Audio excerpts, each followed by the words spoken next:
Hi hello welcome back to my channel. ఇప్పుడే అందిన తాజా వార్త ఆర్టీసీ ఉద్యోగులకు డిఏ పెంపు. మరి ఈ విషయానికి సంబంధించిన సమాచారాన్ని మనం ఈ వీడియోలో పూర్తిగా తెలుసుకుందాం. ఈ వీడియోని స్కిప్ చేయకుండా పూర్తిగా చూడండి. ఇలా పూర్తిగా చూడడం ద్వారా మీరు పూర్తి సమాచారాన్ని అయితే పూర్తి అవగాహనతో తెలుసుకుంటారు. తెలంగాణ ఆర్టీసీ ఉద్యోగులకు మంత్రి పొన్నం భాస్కర్ రెడ్డి గారు శుభవార్త చెప్పేశారు. 2.1% డిఏని పెంచుతున్నట్లు ఈయన వెల్లడించారు. ప్రస్తుతం ఉన్న ఆర్టీసీ ఉద్యోగుల డిఏనేమో 50.7గా ఉండగా దీనికి 2% కలపగా 52.8% కరువు భత్యం అయితే పెరగనుంది. ఈ ఏడాది జనవరి 1 నుండి ఇది అమల్లోకి రానుంది.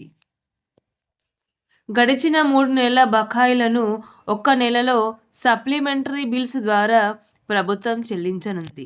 దీనివల్ల ఆర్టీసీపై ప్రతి నెల 2.82 కోట్లు అదనపు భారం పడుతుంది. నా వీడియో కనుక మీకు నచ్చినట్లయితే లైక్ చేసుకోండి. లైక్ చేసుకోవడం ద్వారా తెలంగాణలో ఉన్న ప్రతి ఆర్టీసీ ఉద్యోగికి ఈ వీడియో చేరుతుంది. దీనివల్ల వారు డిఏ పెరుగుదల గురించి అయితే వారు తెలుసుకుంటారు.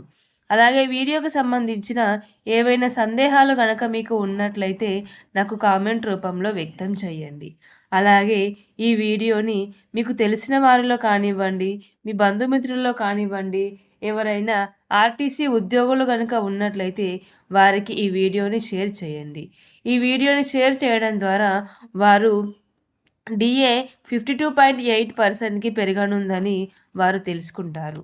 అలాగే నా ఛానల్ని సబ్స్క్రైబ్ చేసుకోండి.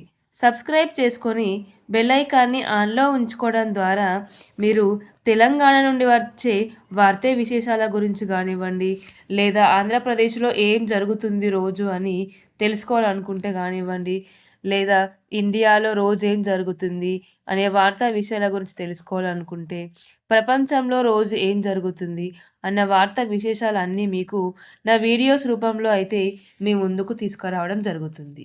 అలాగే నా వీడియోస్ అన్నీ మీరు నా ఛానల్ని సబ్స్క్రైబ్ చేసుకోవడం ద్వారా నోటిఫికేషన్ రూపంలో అయితే నా వీడియోస్ ప్రతి ఒక్క వీడియో మీ మొబైల్కి చేరడం అయితే జరుగుతుంది.